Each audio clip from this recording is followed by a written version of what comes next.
We I didn't realize there was something. I said okay. I thought that. To each other every. So it was Peter. She's right here. Right here, man. She can hear you.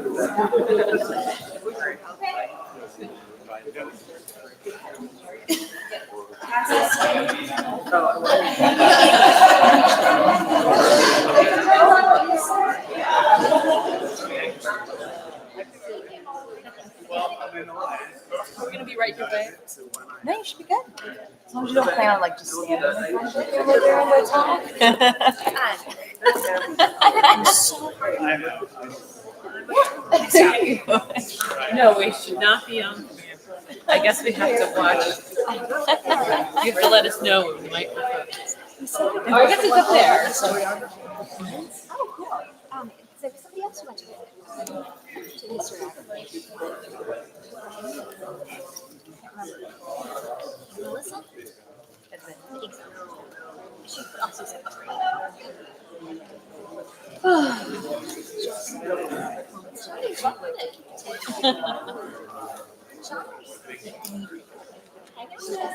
one around it is more center. or you can be in front of us and then we can We braid each other's hair. oh, there you go. Rather than tugging on somebody's hair the way that the people behind me in seventh grade used to do. I did. I think everybody did. I don't know. One state over, it wasn't as common of a Tuesday. Indiana, Illinois. Oh.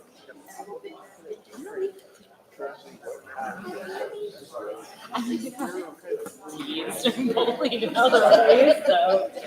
Let me count the way. Yeah, right. Oh, God. I was always hanging out with the nerds. Yeah, right. I mean, Like, we I just think I was safely able to invited. separate myself. I made some pretty unfortunate decisions, you know. To my parents' credit, they were, you know, did he say anything? Are you sure you want to? One of these conferences, I can't remember what conversation was. We were talking about the difference between elementary and middle in terms of the like fashion and right? And like you just go through this point, you're like, oh, like Yeah. and I had the opportunity, Becky knows this, I went to a middle school that combined 2 grades. And so I was in 8th grade. I'd gone from 7th grade. I should have been for 6th. And in half the town, 6th grade was elementary. So a bunch of the kids went from elementary school basically to high school. The 8th grade was my I was a 1 year, I was such a little kid because I came from 7th grade. And there are all these 6th graders who are like, awesome. I found it years later, like my friends, like 20 years later, like, it was really cool. Yeah, like my I just had 7th grade pants. my appreciation for like kind of vintage like started in about 6th grade, I want to say, and I started like was starting to fit like my like it was the 70s, you know, like, and so I started like wearing that was, oh well now in 6th grade my My mom gave me, I loved her. And she wouldn't let me wear them because she was worried I would twist an ankle or break an ankle. my mom did not have that concern. But then I loved them. I still have to wear them so much. They were like really cool, like leather upper. They were so awesome. Did they No French, just like wooden clogs, like leather. Sounds like Becky. Yes. I didn't have French, so I did not have clothes. I would have shown them to you when you were at my mom if I had time. yeah, but they just like I just announced my presence everywhere I went, and that just begged.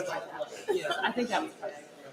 And then I had like this thoroughly cemented, like 6th grade is when like the social task system was starting to be put, take, If there was a claw cast system. yeah, I would have, so yeah, that would have been mine. Pennsylvania, Southeastern Pennsylvania. I am very So you're at Texas through and through. Yeah, I left, but then they come back. In Virginia. Hampton Roads. Okay, I thought we were together. My mother was very old fashioned, so she always used to. I had one pair of gauchos, knickers that I loved. We connected over the we like first, and they were very stylish for 10 seconds when I was in sixth grade. They were lovely. They were corduroy, and I was, but I didn't have skinny legs, and so I would. I love that stuff. Purple corduroy, and I had purple argyle socks, which I still have. Were yours purple corduroy? No, mine was sort of a tan khaki, and so I loved wearing it. On Fridays, the boys had a tradition called Friday Flip Up Day. And so you had to run really fast to not get your dress flipped up.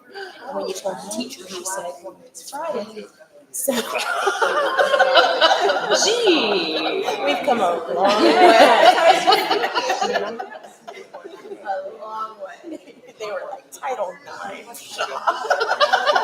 Yeah, right. It's Friday.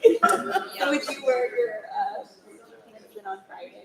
No, it was a rare occasion. So I got the knickers when I was in third grade. And then my sister and I would alternate because she's 5 years younger, but I was really small and she was not. And so we wear them together, alternate. And so they just got worn out and wore gauchos. But my mom was very adamant about wearing these frequently. Shorts and so anyway, and then in sixth grade I got to wear jeans and I was so excited with Levi's and t-shirts. I was like, yes, I'm normal.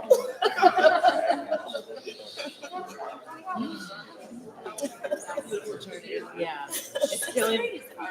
Sixth grade. Eighth grade is hard. Eighth grade maybe a little.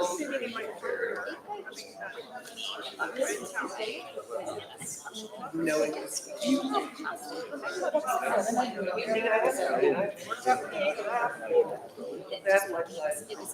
It was actually an interface program.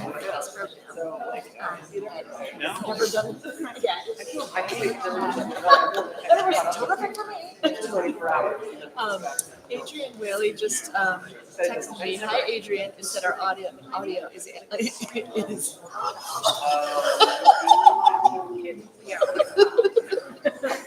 just says, I just saw you jump up in front of the camera.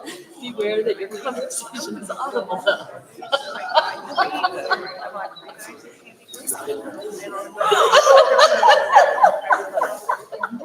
Hope you enjoyed.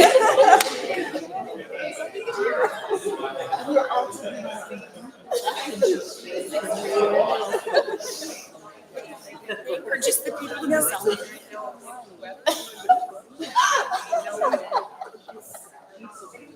Thanks, Adrian.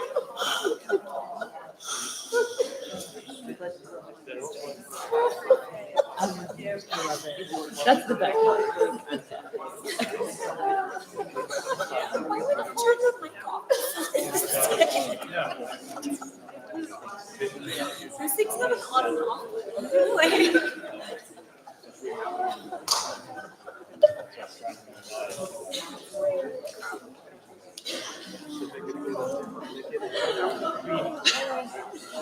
Yeah,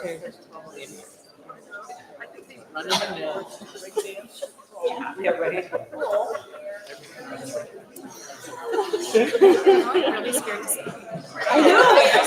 I don't like Yeah, I know. I bet they do this for every single performance. They just leave the mic on like an hour before. Try to catch all the idiots who are sitting here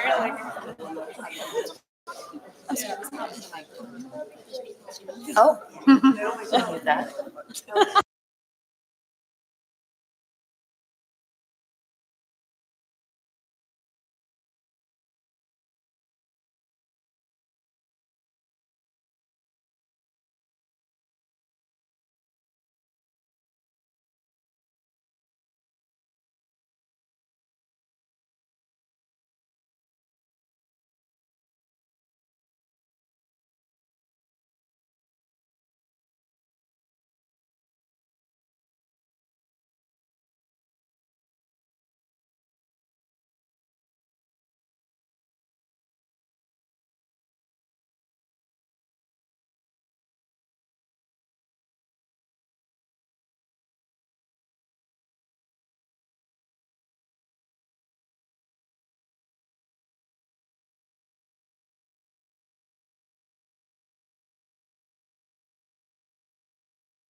Hello, everyone. It's just great to see you. Welcome to the third installment of the 5-year conference series leading up to 2026, the 250th anniversary of the Declaration of Independence. I suppose I don't need to add that part anymore, but when we started this conference series 3 years ago, we would shorthand, the conference is titled for 2026, and it wasn't unusual for someone to say, why 2026? And I think now we're all in a bit of a different place as we anticipate that moment. I'm Anne-Marie Stock, and I serve as Presidential Liaison for Strategic Cultural Partnerships, and it's really been a privilege for me to have helped bring this conference into being along with Kathy Kelly, my amazing partner. The partnership between William and Mary and the Omohundro Institute is now in its 81st year. And without this partnership, I doubt that we would have the honor now of sharing that William and Mary is proud to have the nation's leading history program that deals with our early history. So it's really wonderful and robust to be working together. During this conference, the programming is exceedingly impressive, bringing together scholars, public historians, and descendants with members of the community and K through 12 teachers. So it's an extraordinary compilation of really talented people. The plenary today is co-sponsored by William and Mary's Phi Beta Kappa Alpha chapter of Virginia. And I'm really gratified that we're holding this event in Phi Beta Kappa Hall, a beautiful new venue, and that several key holders are here with us. So thanks to Alpha chapter. We are also sponsored by the Provost's Office through the Vision 2026 Signature Award Initiative for the efforts of this event to advance principles of democracy. This impactful series advances the strategic priorities of the university, of our partners, including Colonial Williamsburg, the community, and the Commonwealth. And so we're just thrilled to have you with us. I will now invite my colleague, Dr. Mark Hofer, to the stage to read the land acknowledgement, and then Dr. Kathy Kelly will step up to introduce our distinguished guest.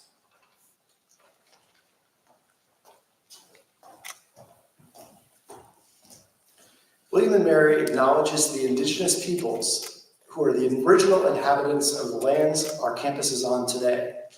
The Chernaka Nottoway, Chickahominy, Eastern Chickahominy, Mattaponi, Monacan, Nansmond, Nottoway, Pamunkey, Patawomack, Upper Mattaponi, and Rappahannock tribes, and pay our respect to their tribal members, past and present.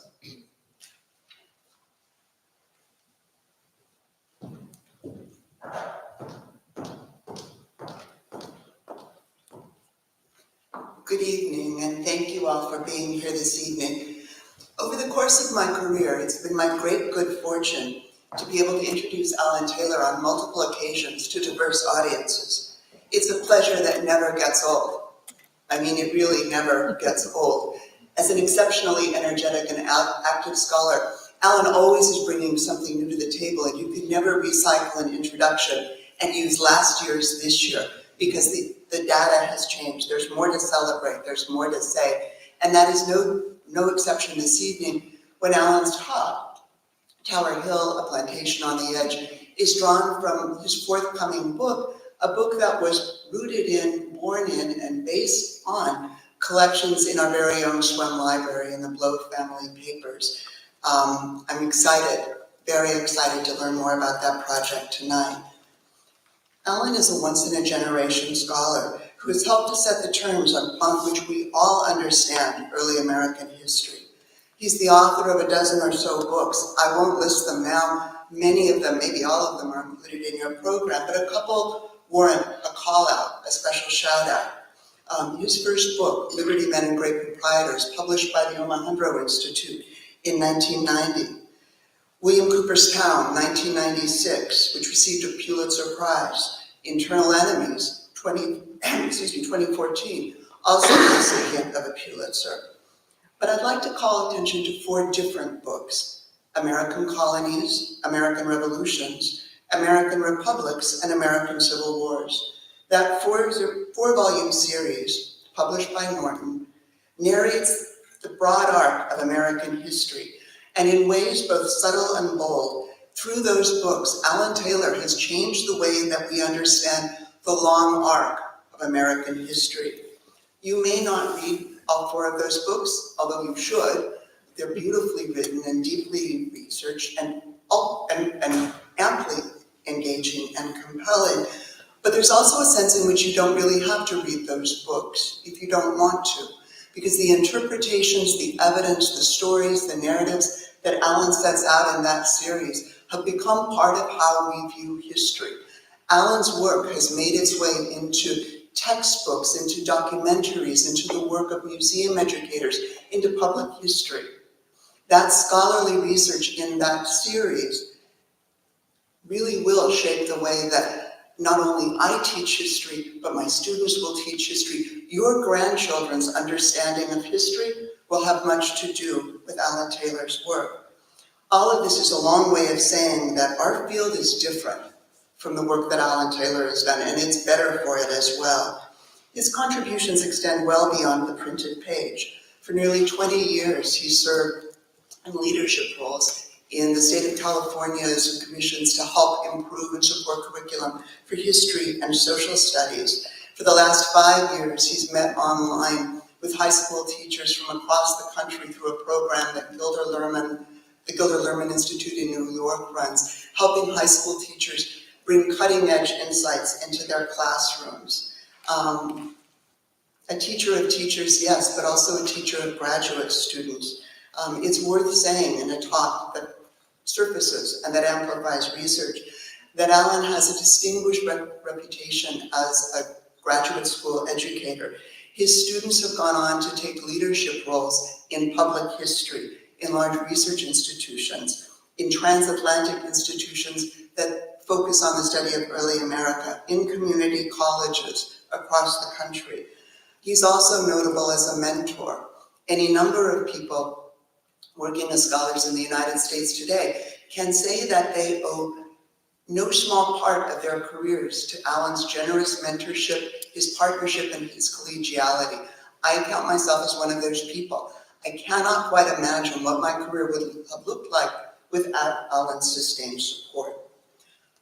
For a plenary that aims to highlight the vital and indeed foundational work that scholars and scholarship play in our understanding of the American past, I can imagine no more fitting speaker than Alan Shaw Taylor. Please join me in extending to him a warm, warm welcome.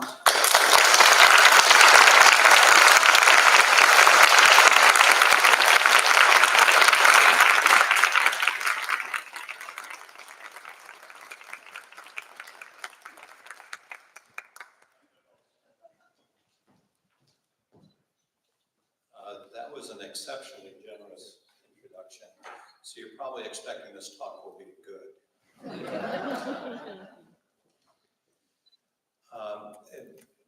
It's really been my good fortune to know Kathy Kelly, and I could not be happier to do anything that I can support her in the Omohundro Institute. Had a very long relationship with the Institute, and it's been through some ups and downs, but right now I think it's on a great up, thanks to Kathy. As Kathy said at the start, I'm in the fix I am right now in front of you because I started researching in special collections in Swan Library with the assistance of the world's greatest archivists. They could not have been more helpful and continue to be helpful. And it all revolves around the character that I'm going to try to spend some time on today, a man named Simon. Now, I don't know his last name because he was an enslaved person. And in Virginia, in the early 19th century, masters did not ordinarily record the last names of enslaved people. Indeed, they made quite a point of denying them last names. It was part of an effort to treat them as children. Now, I didn't set out to find Simon. Simon, in a way, found me thanks to the Blow papers. What I was doing was I was doing an earlier book called Thomas Jefferson's Education. And I knew that members of the Blow family had attended William and Mary in the case of George Blow. And then his son, Robert, had gone to UVA and was in the first class at UVA. And I knew that there were letters between father and son about their different educational experiences. So I went, for the first time, I went into the Blow family papers. And it was my good fortune that the papers are, in many ways, almost randomly arranged. This is through no fault of the archivists. This is how the collection came to them in different ways from different elements of the Blow family who had inherited these papers. So that you sometimes have a kind of vague notion what you're going to find. It turns out in the same file that had letters from Robert Blow to his father in 1826, there were also letters written by his father to his father. So we're talking about 3 generations. About his experiences with an enslaved person named Simon. And there were such rich descriptions of this very tense relationship of a sort that I hadn't seen anywhere else before. But I thought that when I have the opportunity, I want to go back and look at this collection and see what else I can find. So after I had finished Thomas Jefferson's Education and another couple of books, I find myself in the good fortune of being able to come back here and spend a lot of time in special collections with what I think is the richest, most diverse collection for a family that owned plantations in Virginia before the Civil War. Now, somewhere I have fancy slides, but I don't know where it's gone. Oh, here we are. I'm a specialist in 18th century technology. Okay, now highlighted in red here is Sussex County. And Sussex County is where the plantation of Tower Hill is located.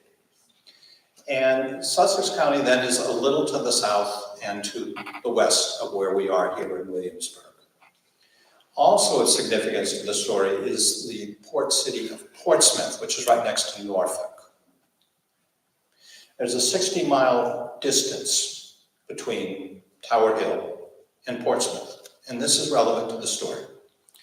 So I said there are 3 generations. The patriarch of the family is a man named Richard Blow, and he generally lives in Portsmouth, where he runs a mercantile firm engaged in transatlantic commerce.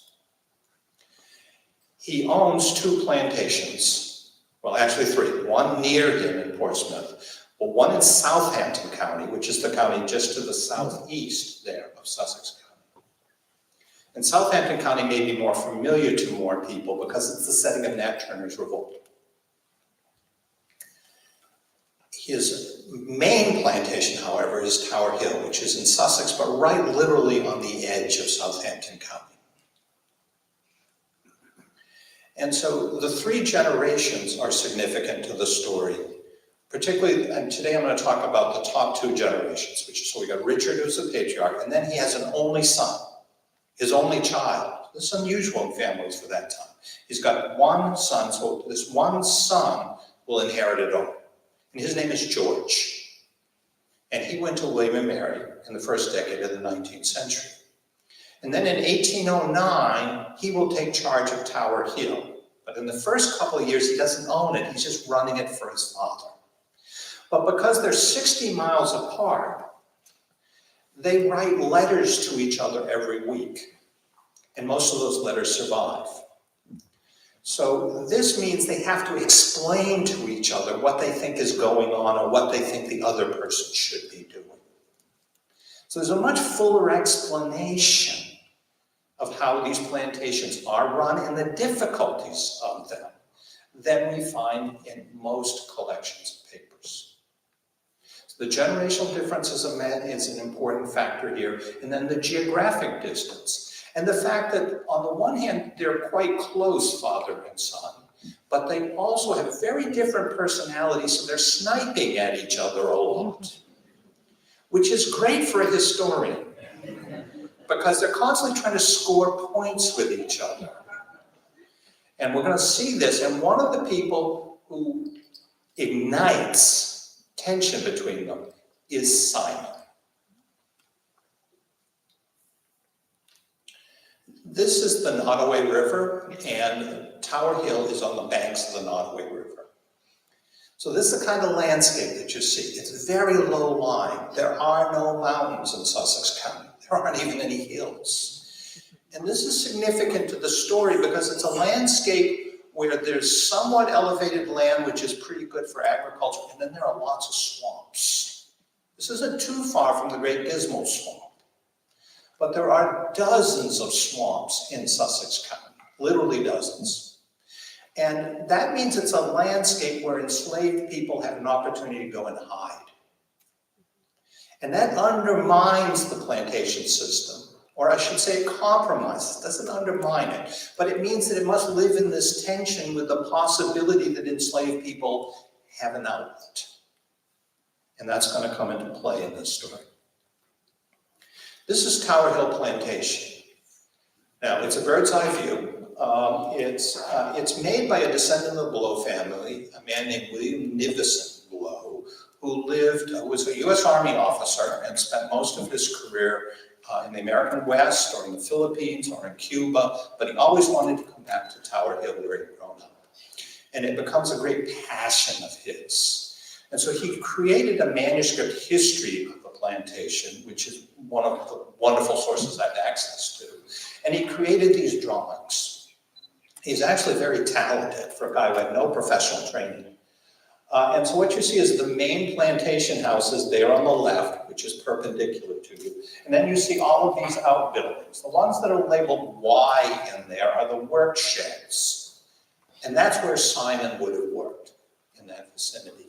Whereas George Blow and his wife Eliza would be mostly in the house there, at least at night. Though George is out and about the entire plantation. Now tobacco is not a significant crop there. Cotton will become a significant crop, but the most important thing that's written, they raise a ton of corn. That's what they're mostly raising. And partly they're selling the corn, but mostly the corn is to provide a sustenance to the people who live there. Most of whom, approximately 40 to 50 people at a time, are enslaved. Now, in addition to corn, what they're raising that goes off into the market is apples for apple brandy making. And Southampton County and Sussex are the major areas in Virginia for producing apple brandy. Now, this is a very neat, orderly landscape, but the story I'm going to tell you runs against that. It's not at all orderly in how people experienced it. Now, one of the key players is Richard Blow. This shows Richard Blow there, sitting at his desk in his office in Portsmouth. So he's a merchant, but he's also a plantation owner. Now, I start with 4th of July. This is a conference about the legacy of the American Revolution. And Simon was born literally on July 3rd, 1776. Okay, I couldn't make this up. I wish I could.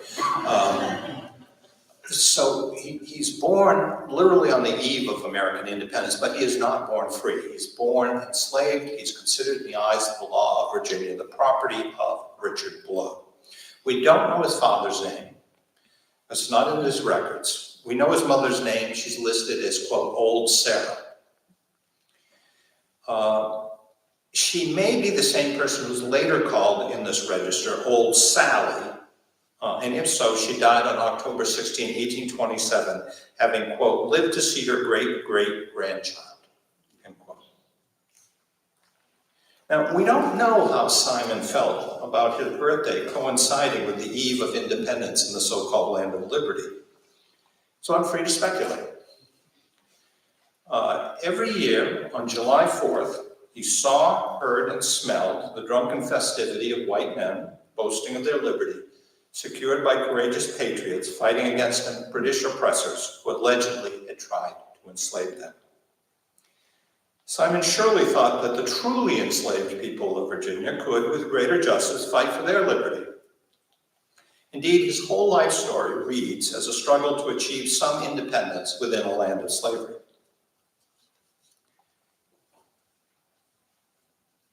Now, this is not Simon.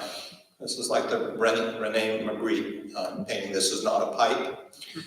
This is not Simon, but I think of Simon when I see this photograph, which comes much later. It's from the 1850s, and it shows Isaac Granger Jefferson, who was one of Thomas Jefferson's enslaved people who lived long enough into the age of early photography.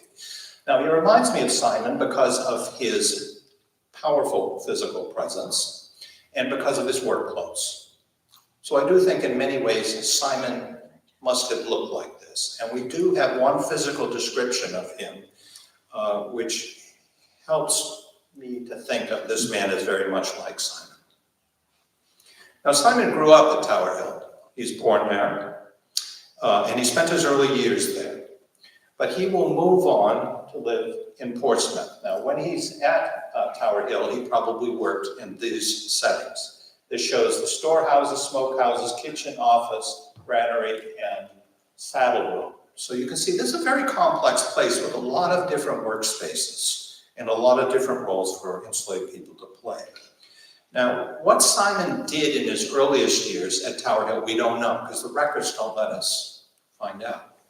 So a lot of my presentation today is about what we can know and what we can't know in these kinds of stories. By at least 1807, Simon and his good friend, another young man who had grown up at Tower Hill, a man named Isham, they both moved to Portsmouth. And Richard Blow had both of them trained to be coopers. And the fact that they're coopers is very significant to this story. Why? Because Virginians need coopers.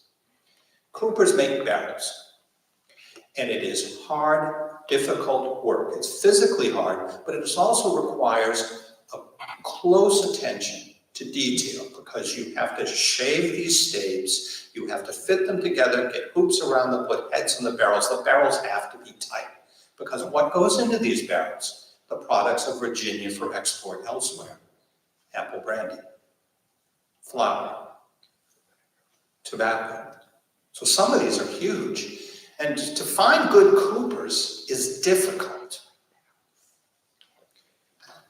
So, and enslaved coopers could double as carpenters, and in Simon's case, tripled as brickmasons. Now, Simon usually worked at Richard Blow's warehouse in Portsmouth, but in the summers he would sojourn out at Tower Hill. He'd be sent out, usually with Isham, in a wagon on their own to travel the 60 miles. And they're going to Tower Hill so that they can make the barrels for the new apple crop that's just been turned into cider and then turned into brandy.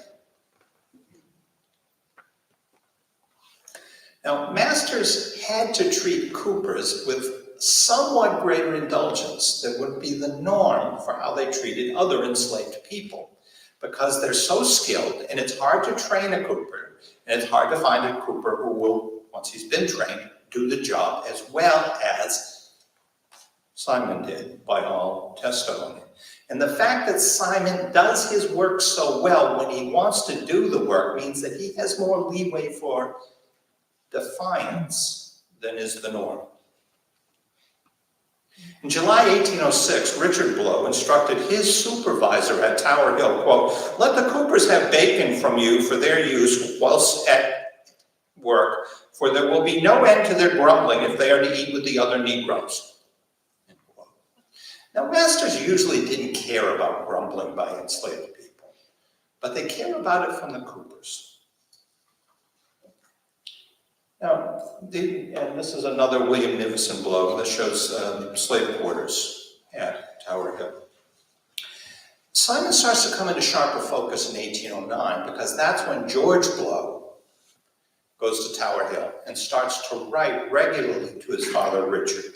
And so the story I'm going to lay out here is a dialogue between Richard and George about Simon over a period of 9 years, in which there are probably about 30 to 40 letters in which Simon comes up.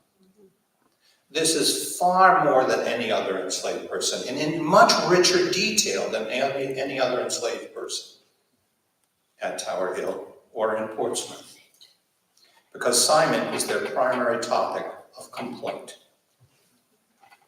Now, after years of working for Richard in Portsmouth, Simon had a grudging respect for his old master, but none for young George at Tower Hill.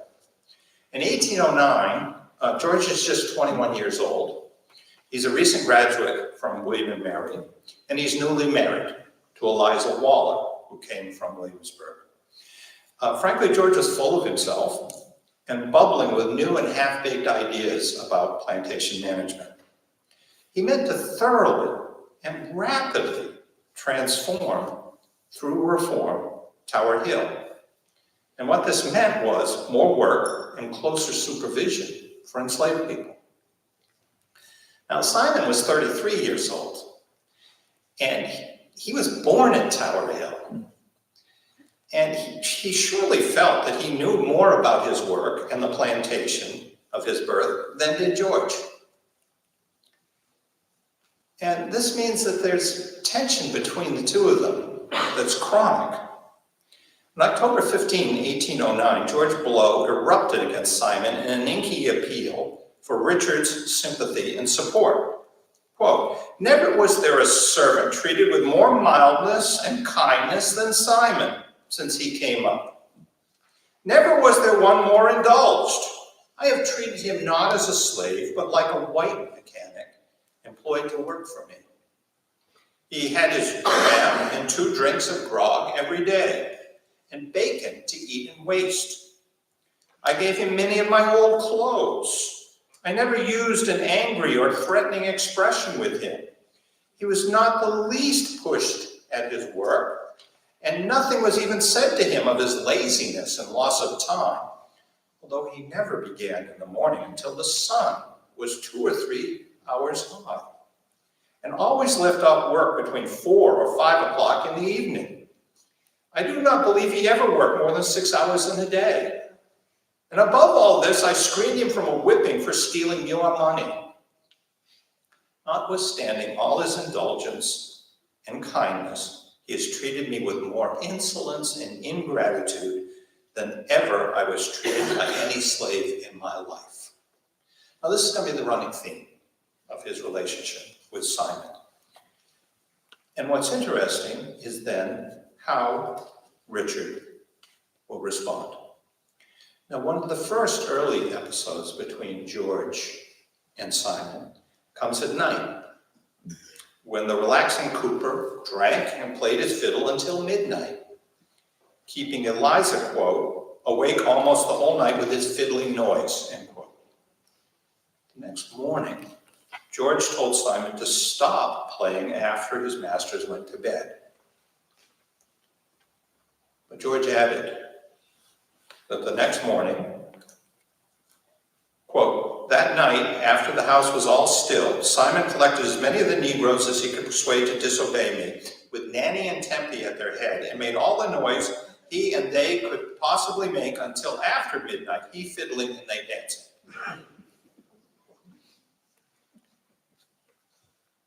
The next morning, George sent for the overseer to punish Simon.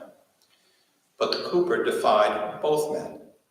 Quote, rolled up his sleeves, twisted his arms like a man preparing to fight, and swelling with a passion, said that, quote, he'd be damned if he would let any man strike him but Dick Blow, Richard Blow. Grabbing his clothing, Simon bolted into the woods. George reported, quote, "I rather think he's still lurking about here, for he's been seen frequently since his elopement. If Simon is ever taken and is not severely punished for his infamous conduct to me, you cannot expect me ever to assume the least authority over any of your slaves again." The important point here is at this point, in 1810, the slaves technically all belonged to Richard and not to George. And that's a major part of what's going on here. And Simon's example did embolden other slaves to defy George Blow. For the raucous midnight dance, he had rallied several slaves led by two women, Nanny and Tempe, who had grown up with Simon at Tower Hill. Tempe was 31 years old in 1809 and the mother of two living children. 2 days after Simon escaped, George found that, quote, Tempe broke open the brandy case and got beastly drunk, end quote. At Tower Hill, slavery was a constant ebb and flow of accommodation and defiance. Meanwhile, Simon had traveled back along familiar roads to Portsmouth in order to make his case to Richard. On October 21st, Richard wrote to George and said, quote, he called on me with a long story about how bad he had been used and how innocent he was, end quote. Then for 3 days, Simon disappeared again, apparently slipping into the quasi-autonomous black community of Portsmouth and Norfolk. When Simon reappeared again at Richard's house, Richard demanded to know where he had gone. Simon blurted, quote, I've been with my wife. Where do you think I've been? Considering this impertinent, Richard declared that, quote, I will give him a whipping that he shall remember as long as he lives. Well, maybe he did, but maybe he did not. The Blows often talked about doing things that they did not end up doing. Now, what does this encounter reveal? Simon had a wife and was devoted to her. Now, this is a recurring fact in the Blows' correspondence, but they never give her any name, so I don't know. I don't even know who was her legal master. Simon also had a surprising ability to come and go, slipping away into a quasi-free black underground. The Blows could neither lock him up nor find him when gone. At least 6 times he's recorded as running away, and 5 of those 6 times he comes back on his own, usually to Richard and usually to negotiate something that will smooth over a difficulty with George. Now, the Blows attributed Simon's defiance to alcoholism, for they considered their own mastery too just for resistance by anyone with a sound mind. In fact, by damning his drinking, the Blows made alcohol more alluring to Simon as the nectar of masculine self-assertion. Free white Virginians drank with wild abandon, and so would he. Simon drank to spite the Blows and to please himself.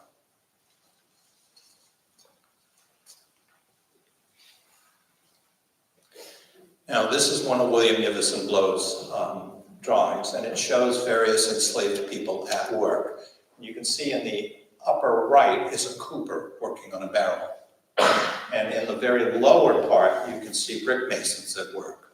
So this is work, and the carpenter is on the left. So Simon is very competent to do all 3 of these roles, but particularly to be a cooper. Now, for over 30 years of familiarity, Richard felt enough fondness for Simon to want to believe his promises of reform. And reforming the alleged sinner would vindicate the master's rehabilitating justice, as Richard saw it. So Simon had learned this about Richard and had learned how to play on it.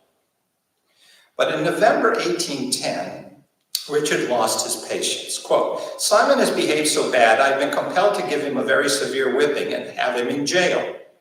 I believe he is so depraved a wretch that nothing can reform him, end quote. Blow vowed to send Simon far away to the New Orleans market, which is a grim sentence for an enslaved person from Virginia. And Richard said, quote, at which he and the rest of his kin here are very much alarmed. I don't know what to do with him, end quote. So in here, there is embedded certain information, which is that Simon has a kin network in and around Portsmouth, which must be part of how he is able to hide out. But the masters don't know that much about the kin network, and they never name who the other people who are kin, other than his mother. But also what's embedded in here is that Richard does care somewhat what that kin network thinks. He doesn't want to entirely alienate all of them. So to make the leap of selling Simon off is a leap that Richard's not prepared to do, except rhetorically in his letters. Instead, in December 1810, Richard sent Simon and his tools away in a wagon to Tower Hill. This is the main house at Tower Hill, and then these are some of the work buildings there on the side.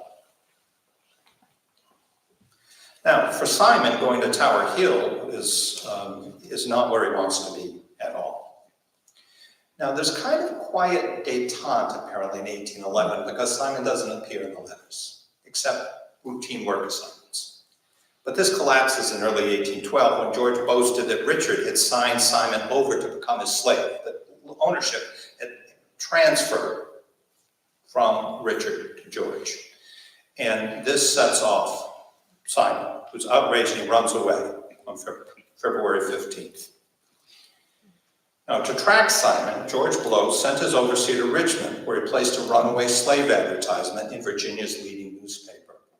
And we have no surviving portrait of Simon or of almost any enslaved person in Virginia from this period.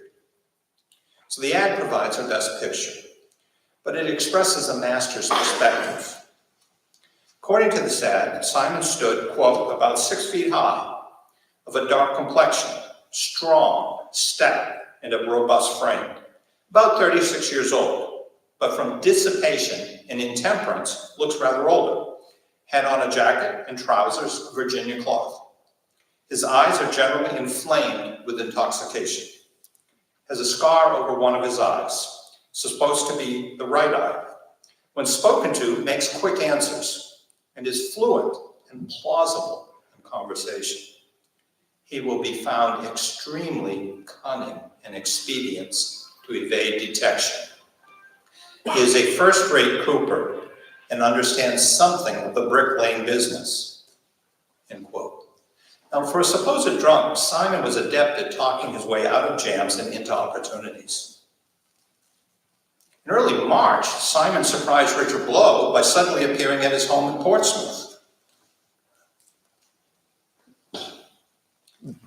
But rather than seize and jail Simon, Richard let him go, which astonished George when he heard about it, and he demanded Simon's immediate jailing. George was fed up with his father as well as with Simon.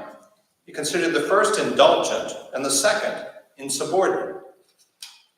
And he said this, quote, when he was yours, he comes up here to work and without provocation abuses me, scoffs at my threats, derides my power, laughs at my impotence, and then goes down to you with a budget of lies and is not punished. He then runs off from you, stays as long as he pleases, returns, and is not punished. He then attempts to play the same game with my mother that he succeeded in playing with me. He is transferred to me. He receives his due.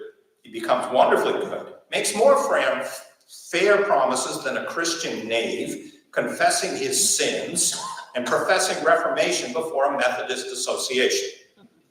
George did not like Methodists.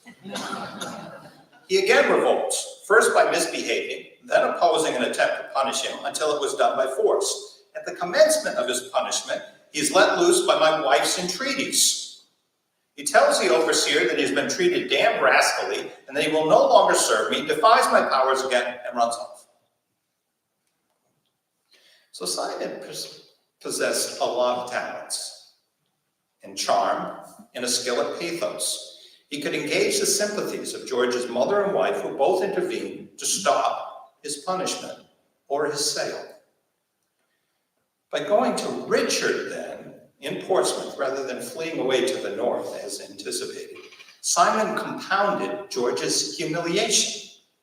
Simon fled, quote, not out of my reach. Oh no, that would not be sufficiently mortifying to my feelings.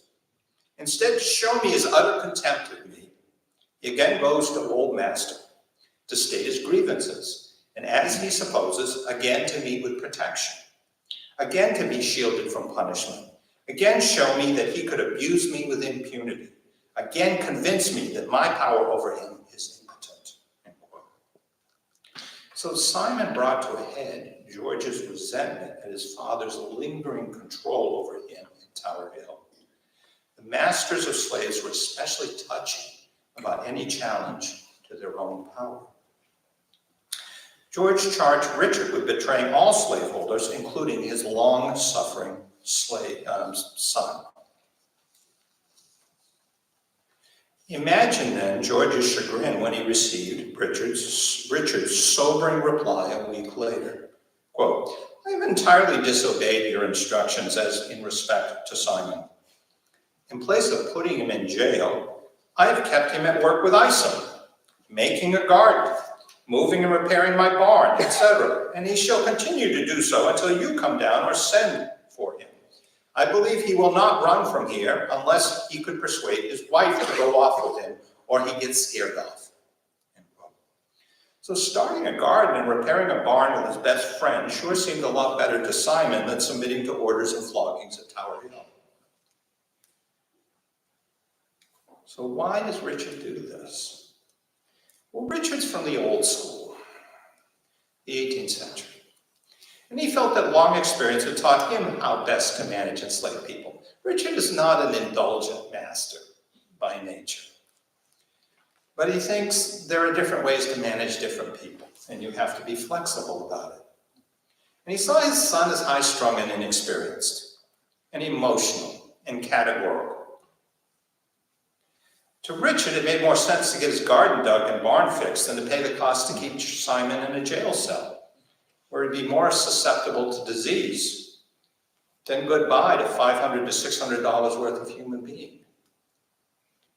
Richard loved his son, but also liked opportunities to remind him that he still owed homage to the family patriarch, the source of the property that he managed. But eventually, Richard did prepare to send Simon back to Tower Hill. Getting wind of this, Simon ran away again. A week later, at Portsmouth, Richard reported, quote, Simon, to my great astonishment, was discovered to be in this neighborhood again. Aided by a constable, Richard investigated, but Simon stayed a step ahead of his pursuers. Initially, he lodged with an old Negro woman, end quote, and at, quote, night, he stole and killed a hog belonging to Thomas Edwards, the meat being found in this old woman's house. By then, however, Simon had slipped away again, and his landlady, quote, denied his having been there, end quote.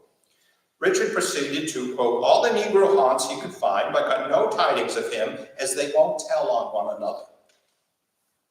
Showing solidarity, the blacks of Portsmouth and Norfolk knew how to shelter runaways and fend off constables. So Richard despaired of recovering Simon. But Richard was wrong. He did capture Simon in June of 1812 and send him off to Tower Hill again. But he informed George that Simon, quote, says he will run away from you until he is shot, and that he will die sooner than live there. Richard thought the best thing to do would be to practice some restraint. So he told George, don't let the overseer give him orders. Just you provide some guidance to him and let Simon work at his own pace. George ignored the advice. The predictable results. Simon's defiant. The overseer whips him. Simon then runs away yet again. But this time after he was, quote, loaded with irons. But George says, no doubt he will soon find someone to assist him in getting them off. I think you were very wrong to iron him, knowing his temper and disposition. So Richard, time and time again, Simon has the ability to find people beyond the blows, people that will help him get irons off, help to hide him out, help him to get food, and he can go for weeks and indeed months at a time doing this before he comes back and negotiates something with Richard. Now, a peace is brokered, and Simon will go back to Tower Hill. And George will even let him go off to be with his own wife, Simon's wife, who has since moved to New Kent County, which is near Richmond. And there Simon on his own goes to a man named Charles Whitlock. And Whitlock owns a tobacco manufacturing warehouse. And he needs a good cooper. So Simon persuades Whitlock to write to George Blow to offer to buy Simon, which is what Simon wants to happen, because Simon is the one that initiates this. But George Blow writes back to Whitlock, basically trying to hold up Whitlock for more money. And now Simon becomes too valuable for George Blow to give up.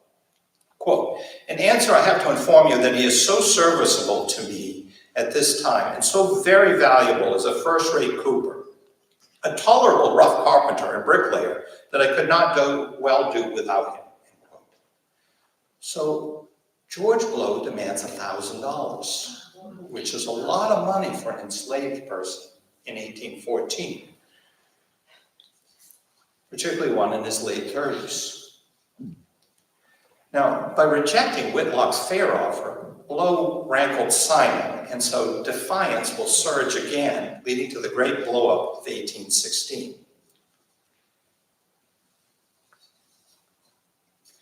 And this story emerges in a letter of July 4th, 1816. So this is the day after Simon's 40th birthday.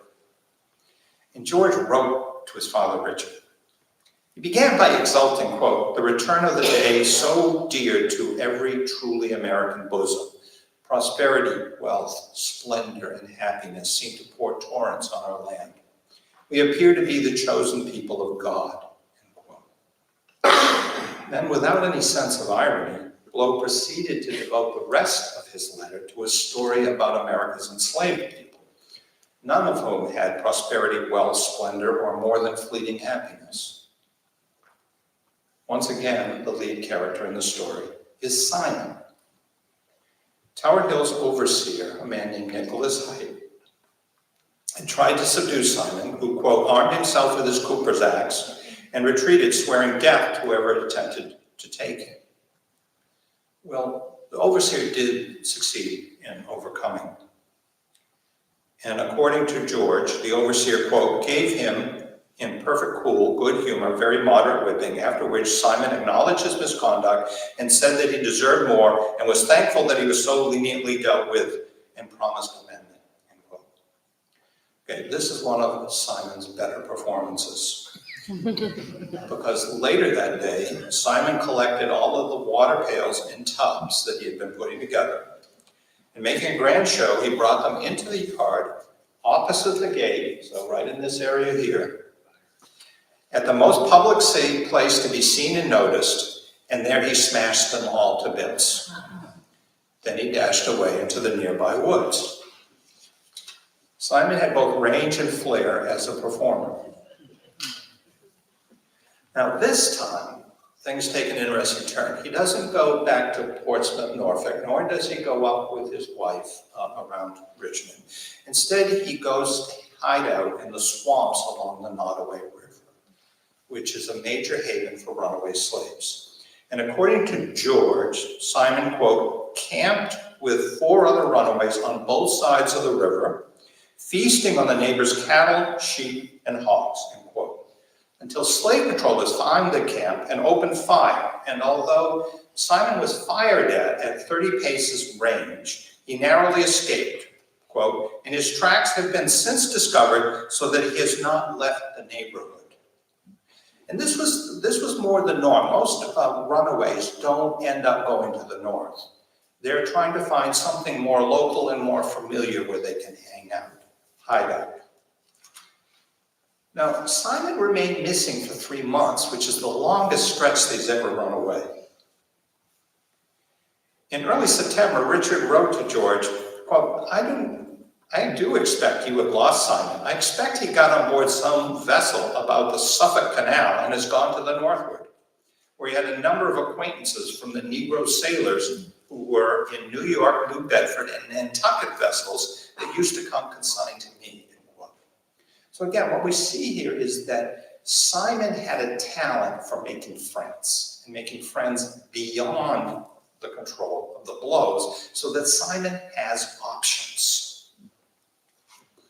But George had a different explanation, and for slaveholders, a far scarier one. That Simon had joined a large and notorious gang of black outlaws with a revolutionary goal. On Halloween of 1816, George shared this horror story for slaveholders with his father, Richard. Quote, "We have had a famous outlaw in this section of the country who roamed at large through the counties between the Roanoke and Nottoway rivers. A runaway slave, self-styled General Samson, the most daring and lofty villain of his color that I ever heard of. Bold, intrepid, assuming, and commanding, a rigid disciplinarian, authoritative and tyrannical to his followers, and fearless of his enemies, aping the forms and customs of an army and the manners and sentiments of a great man." End quote. Samson, quote, "had collected a considerable company of runaways and set the world at defiance, plundering, mustering, feasting, and frolicking, almost a public show in open day, corrupting, poisoning the minds of every slave in the 2 counties who came within the intoxicating world of his insurrectional vortex." Now, I never heard anything about General Samson before. It's a phenomenal story. Charismatic, resolute, and strong, Samson became a legend among the enslaved people of Sussex and Southampton counties, according to George Blow. Quote, "They could talk of nothing else amongst themselves but his great success, his grand schemes, etc. The day of liberty in their deluded imaginations had begun to dawn. For Samson has openly boasted that he had 2 regiments ready, enlisted and in a state of training to strike whenever he gave the signal." End quote. The legend of Samson the Liberator grew as he dodged several attempts by slave patrollers to kill him. Quote, "He has been repeatedly shot at and never injured, so that he was supposed by the Negroes to be, as he told them he was, invulnerable." End quote. In the wooded swamps of Southampton, on the margins of farms and plantations, Samson gathered 19 fellow runaways, quote, "all well armed with muskets, pistols, swords, etc." The hopes of enslaved people and the boasts of Samson multiplied that small force to a full 2 regiments. But in late October, slave patrollers from Southampton County located Samson's camp and made a surprise night attack in which they shot down and killed Samson. But all of the other runaways, except for 1 or 2, made their escape. Now, the rise and fall of General Samson, black revolutionary, occurred in Southampton County. 15 years later, that county would host Nat Turner's revolt, the bloodiest upheaval to threaten slavery in Virginia. Born and raised in Southampton, Turner was 16 years old in 1816. He was famously precocious and attentive, and he must have heard all about General Samson. For per Blow's report, blacks, quote, "could talk of nothing else amongst themselves but his great success, his grand schemes," end quote. And the attack, quote, "has been the sole theme of neighborhood discussion of late." We can only guess at what Nat Turner thought of Samson's example and demise, but Turner must have thought something, and it had to influence what he would later do. But Samson doesn't appear in any of the published histories about Nat Turner or Virginia slavery. Now that omission is understandable because Samson only appears in one source, George Blow's letter to his father Richard. Otherwise, we can't find Samson in expected places. No newspaper published a story about the attacks. The state government's files have nothing. And the court records of Southampton County are silent.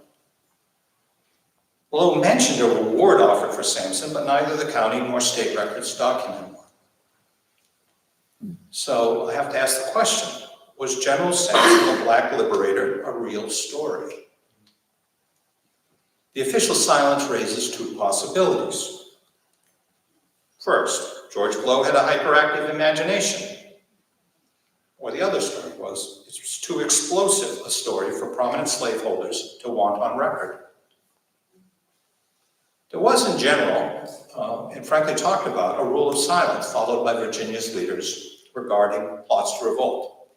They wanted to suppress these, but they wanted to do it fast and quietly if possible. What they feared was alerting enslaved people beyond the immediate district of the plot to the broader potential to rattle and perhaps overthrow their masters.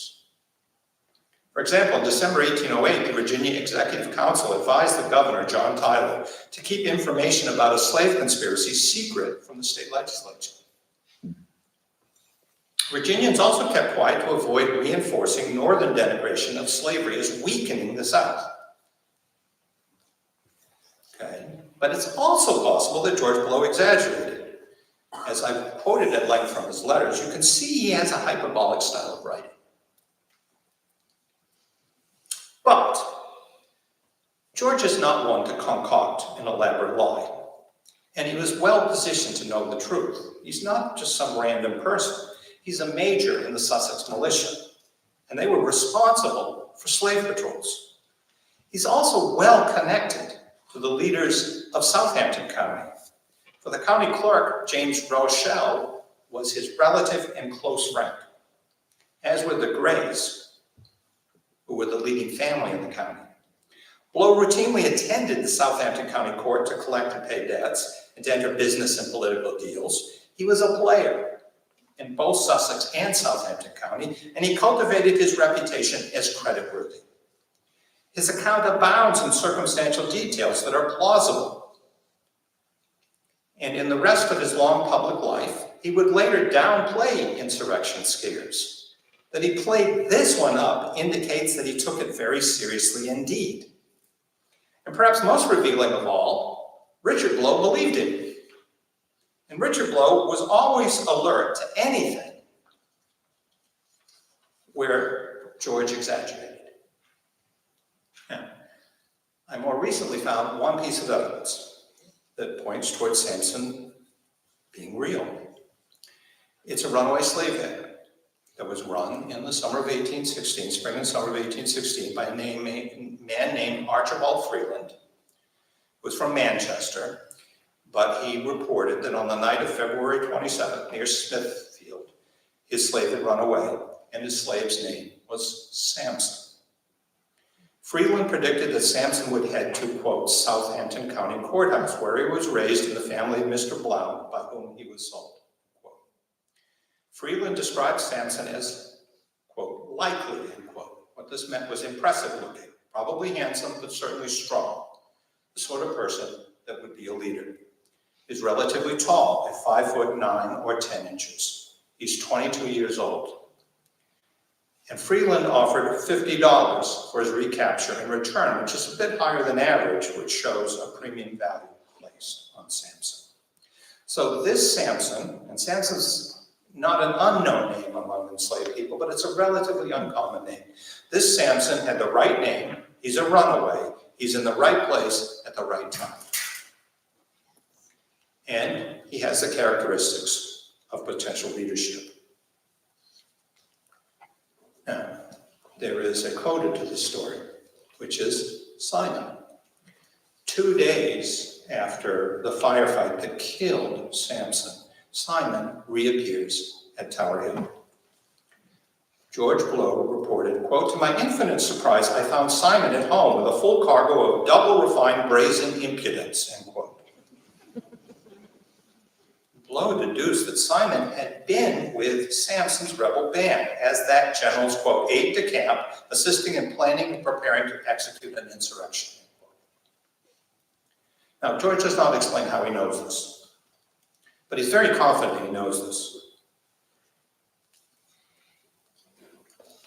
Now, although of a more skeptical turn in general than George, Richard believed that the Samson and Simon story. Quote, no doubt, but he has been with that group of runaways you mentioned, and were he with me, I would make him tell me all about their haunts and what was their intentions. He ought to be severely chastised for his conduct. End quote. Now, what exactly happened in the immediate aftermath of this is unknown, but what will happen 2 years later is quite phenomenal. There's no mention of any particular punishment, and they never sell off Simon, despite all the threats to do so. Instead, George Blow in 1818 agrees to sell him to Charles Whitlock. And for $600, which is what Whitlock had offered, rather than the $1,000 previously demanded. So after a decade of confrontations and dire threats, the Blows capitulate to Simon and give him what he wants. Although he had apparently belonged to a black outlaw gang with revolutionary dreams in 1816, his master rewarded him 2 years later. Simon got what he sought at a fair price to Charles Whitlock, employment in the tobacco manufacture. Now, why does he want that? Well, it was considered in Virginia that this, if you're going to be an enslaved person, this is probably the best work you can do with the best work conditions. And you get to live in an urban setting. And remember that this is in Richmond, which is very near where Simon's wife lives. Although well short of freedom, this was the best of the bad options available to a slave who clung to his family in Virginia. And running away to the north is not an option as Simon sees it because his wife won't go. So he's rooted by family and kinship in Virginia, which means that he's stuck in slavery, but he's able to negotiate a position within slavery, which is the best of the bad options. Now, most defiant slaves ended up dead or toiling on a distant cotton plantation. Why is it then that Simon gets a better result than that? Now, I have to engage in speculation. George Blow decided to cut his losses, ridding himself of Simon without risking another lasting escape that would deprive him of $600 worth of human being. Despite deep, repeated, and cherished fantasies of revenge, George ultimately could not carry through the punitive long-distance sale of Simon. The acceptable proximate sale mollified Simon's many friends among the enslaved people held by the Blows, while getting Simon away. That ending also appealed to George's wife and mother, who did not want Simon to suffer. The sale to Whitlock became the path of least resistance. Never again would Simon fiddle past midnight, smash up water tubs, run into the woods, steal hogs and alcohol for feasts, and take up arms training for rebellion. So what can explain Simon's ability for a decade to defy his masters and vanish for weeks, even months, with relative impunity? The Blows readily whipped other resisting slaves and sold them away as a punishment. The Blows trusted no other enslaved person more than a coachman named Limbrick, but Richard sold Limbrick's son, Limbrick Jr., as a punishment for trying to run away, just once. Simon had run away 6 times. So why did Simon get away with so much more for so long, generally with Richard's indulgence? Now, you have to consider the possibility that Richard was Simon's father, as Virginia abounded in the mixed-race children of masters. And Simon was born during Richard's long bachelorhood, 11 years before his very late marriage at the age of 41. Now, I've tentatively ruled this out, however, because Simon was considered very dark in complexion. Plus, it seems unlikely that Richard's wife would have defended a slave considered the illegitimate son of her husband.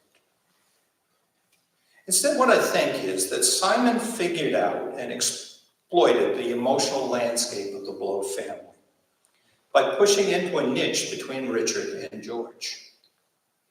Simon was, as they said, quote, an artful fellow, end quote, and, quote, cunning in expedients, end quote. He had learned how to manipulate Richard's robust sense of pragmatic patriarchy. Simon sensed Richard's reluctance to concede full control over the properties, real and human, they had left to his son's management. Despite loving George, Richard thought of him as immature, too emotional, and impulsive. Distrustful of new modes of slave management, Richard favored the old ad hoc flexibility of the colonial era, which is not to mean that it was nice. Every time Simon showed up on Richard's doorstep, the patriarch could display a magnanimity that irritated George by reminding him of his place in the family. In sum, Simon made himself essential to Richard's self-esteem as the family patriarch. The Blows lacked any psychotherapist, but they had Simon to know their minds. Simon was by no means, I'm not casting him here as a typical or representative, much less an average slave, none of which ever existed in my opinion. His picaresque life places Simon at one end of a broad and diverse spectrum of enslavement experiences that included greater misery for many more people. Had he belonged to a complete sadist, his life in Virginia would have been nasty, brutish, and short. Instead, his importance lies in that he's like a flash of lightning, and his showing something far more important than typicality. It reveals possibilities ordinarily obscured in the conventional story, which tends to overlook the many refuges on the margins of Virginia's slave society. For weeks at a time, Simon vanished into a black underground that sustained runaways, if they were clever and lucky enough. And Simon was both. Sometimes he lurked in the swamps with other runaways, or he found haven with the free blacks in the towns of Suffolk, Portsmouth, Norfolk, and Richmond. It was never entirely secure, but he stayed one step ahead of pursuit almost always. Virginia's slave society did deny the hopes of most blacks, but it was never a total system, as Simon helps us to see. Born on the 3rd of July, Simon revealed an incomplete revolution and a compromised slave society in Virginia. Thank you.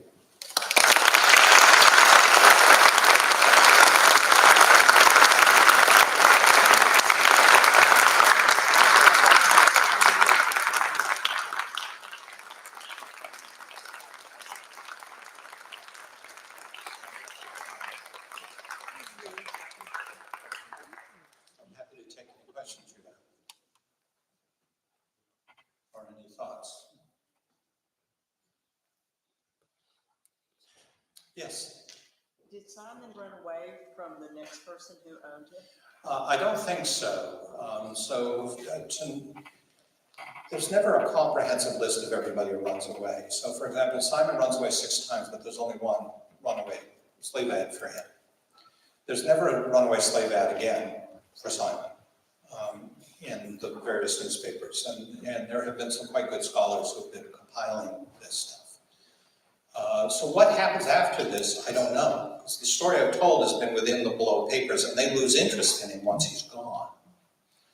I have not been able to find any Whitlock family papers. It would be nice to be able to continue to follow Simon's story there, but that's not something I've had any success with.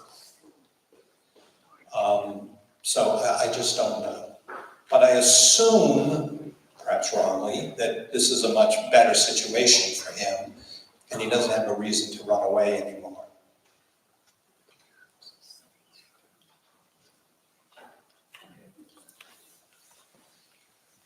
Yes? Is tower still that, is the mansion still standing? This central building, the mansion, is still standing, yes. And I've had the good fortune to go into it. It's not ordinarily publicly open. It belongs to a private individual. But the county clerk in Sussex County, who's also a local historian, has been very helpful to me. And we went down there one day and we just happened to find the owner there, who ordinarily lives in the town of Chesapeake, but he goes out and he takes care of this property. And it's kind of phenomenal because I don't know if you've been to Sussex County, but it's not really a vacation destination. It's, people who generally buy a second home, it's someplace, in the mountains or on the coast or on a lake or something. And it's surrounded by pine trees, which is what most of Sussex County now is. It's this vast array of pine trees. And it's also the #1 employer in Sussex County is the Virginia prison system. So that's going to be kind of the coda to the whole book, what is ultimately happens to Sussex County in the wake of a plantation system that had many consequences, one of which is it basically destroyed the soil in Sussex County. But James Bell, bless him, has maintained this house and gave me a tour of the entire interior of it. If you look at the house, it's certainly much better than average house in Virginia, but it's not a grand mansion. Okay? It's not Monticello, it's not Mount Vernon, it's not any one of the James River plantations. And in fact, it wasn't ever intended for the master's family to live in. It was meant for the overseer to live in. But George Blow decided to move there, and then financially he's never in a position to upgrade it, which is why the house stayed there. The family in the middle of the 20th century sold off almost all the acreage, and it went to the Camp Corporation, which was the major landowner in that part of the world because they owned a pulp and paper facility in Franklin and Southampton. But they gave this to one of the conservancies, and they ended up selling it to James Bell. So that's what happened. Yes, ma'am. Was there any information about his wife? Did he have children? You're talking about Simon? Yes. Well, the only Did she information belong is to that he someone? has a wife, and she did not belong to the Blows, and her name never appears in any of the records of the Blows. So this is part of the frustration of doing this kind of work, is that you're dependent on your sources. And the sources tell you a lot of things, but they don't tell you some things that you really want to know. Yes, so my question is a little bit more general, but it is, how has your approach to historical research and writing evolved throughout your career? That is very big. We'll be here for 2 hours. As Kathy said, I've written a lot of books. Well, not quite 12. I got to get busy. I got to write 2 more. How has it evolved? Well, one thing that I would say is a continuity is that I've always tried to find individual stories of lives, and preferably stories of people who are not famous, in order to see in particular settings, local settings, how these larger forces that we ordinarily write about in history, like the American Revolution, how they actually are experienced by people and influenced by all sorts of people, the full range of people who've lived within the United States, not just the famous. So that's kind of an element of continuity. Over time, my work, I've also done these very grand books about the whole continent over big chunks of time. Okay, but I do try to weave some particular life stories within those. But then I also do these more close-grained studies, things like The Internal Enemy or William Cooperstown, or this new project about Tower Hill. In these kinds of stories, it's just, I feel more at home. And there has been a shift over time in these particular stories. I've started out writing northern settings, Maine, New York State, Canada. And I increasingly write about Virginia. And I increasingly write about the experience of enslaved people and their relationship with the enslavers. So that's been a general evolution in my work over time. Yes. Yeah. Okay. So I'm wondering, is there any evidence in the letters correspondence to the Blow family on the impact of Simon's actions on the rest of the enslaved community? Well, there are the references, there are constant references by George. He feels insecure that the other enslaved people will give ideas from the relative impunity with which Simon acts out so much defiance. So he's very concerned about that. And there's some evidence of acts of defiance. I gave one of them, which was about Nanny and Tempe and the dance party they had with Simon, and then attempted breaking into the brandy chest. And controlling access to alcohol is one of the things that's very important to masters. So having that control is the essence of mastery in many ways. And there's a lot in the Blow papers about making sure you have a good lock on the brandy chest and so forth. Now, it's not that they want to deny enslaved people any access to alcohol, but they want to be the ones providing it. And so it's provided on special occasions, provided at the harvest, it's provided at Christmas, a few other holidays. And in order for that to be powerful, you have to keep them from having it the rest of the year as best you can, which is awfully tough to do in a place that's producing apple brandy. So the reality is that enslaved people have easier access to alcohol in Southampton County and Sussex than they do in most places. So one of the more ridiculous suggestions that comes in the Blow papers is Richard says, I'm so concerned about Simon's drinking. The only thing I can think is to sober him up, to send him out to you permanently in Tower Hill. So there is evidence of this, and there are other episodes of defiance and running away, but they're not nearly as well documented over a number of years as the Simon episode. So that kind of leads me to my question.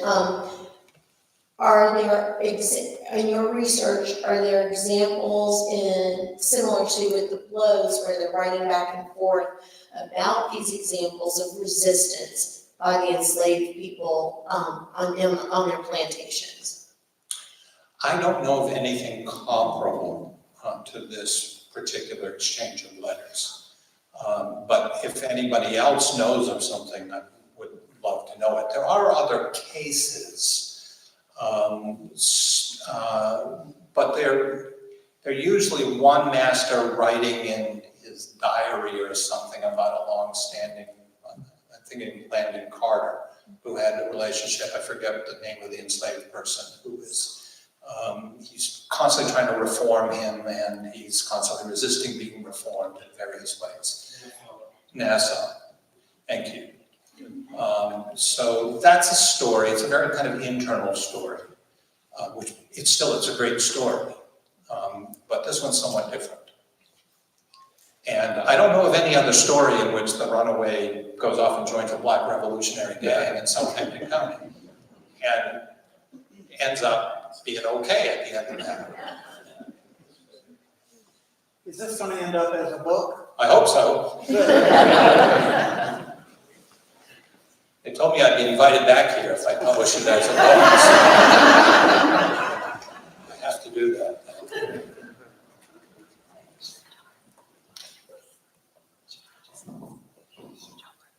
Hi. So it's interesting you actually mentioned two of my ancestors in your talk.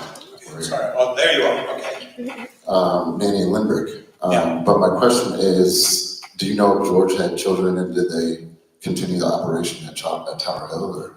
They did. So, for example, these drawings are done by William Nivison Blow, who is the great-grandson of George Blow. That's right. And so the Blows continued to try to operate this until the middle of the 20th century when they sell out. But emancipation deals an enormous blow to them. I mean, they've already largely mined out the soil there, which is a chronic story. But they maintained the plantation essentially by intensifying work. And the particular form is hauling something called marl, which is old seashells that could be found in many places in the Tidewater of Virginia. And this is an idea that's really pitched by Edmund Ruffin, who was the great agricultural reformer of the early 19th century Virginia. And he's a close friend and a distant relative of George Blow. So George Blow is a disciple of Ruffin. And they're basically, there's this whole hill of marl next to the Nottoway River. And enslaved people are hauling this out, tons of it every year to put on the fields. And what happens when emancipation comes? Okay, people are not going to be hauling marl anymore. Right? So the family ends up doing what a lot of large land, they're also not going to share the land. So what they're gonna do is they're just gonna try to sell off the timber, and that's what they end up doing. And they're basically very close to bankruptcy most of the time, because they can't make a go of it without enslaving people.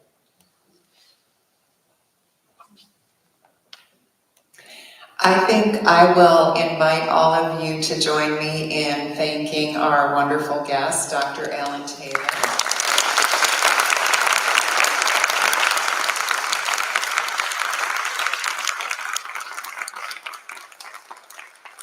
And then we can continue the conversation during a reception in the lobby, to which you're all invited. And Dr. Taylor will be on hand to sign books that are available for purchase as well. So thank you very much for joining us. And we'll see you in the lobby for more conversation. Thank